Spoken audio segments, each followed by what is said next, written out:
While the manifestation of the supramental force is inevitable as part of the evolution of consciousness that is taking place on Earth, there has always been the question of timing.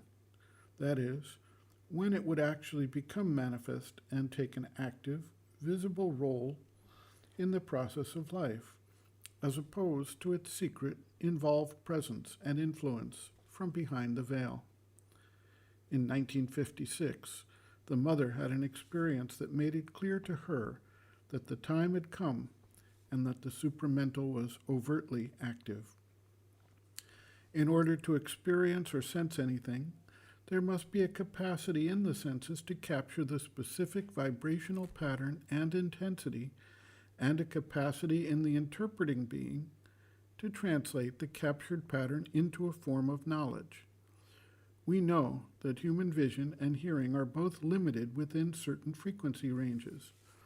While we have other senses that may be able to experience non-visible and non-audible vibrations, they may also not be attuned to the vibrational pattern expressed by the supramental force, and thus they would remain blind or unconscious to that action, even if it were occurring all around them.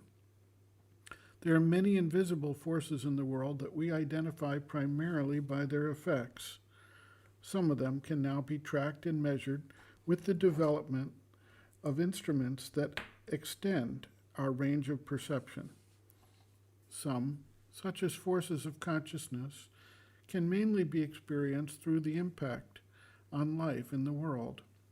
Sensitive individuals can experience these forces more concretely than those who are not awake or receptive to these vibrational patterns outside the normal range of the external senses. We see that visionaries, seers, shamans, and many artists and poets seem to have the ability to experience and report back on other planes of consciousness and their action.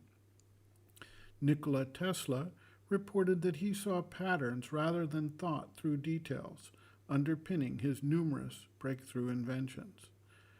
When we look at the work of artists such as Leonardo da Vinci, we can see an insight into other worlds and forces, making themselves known through him. C.G. Jung experienced other realms and energies, which he attempted to transcribe through his daily diary and drawings. He indicated that many people have such experiences, but do not know how to interpret them or understand wherefrom they arise. With this context, we can appreciate the declaration of the mother from 1956.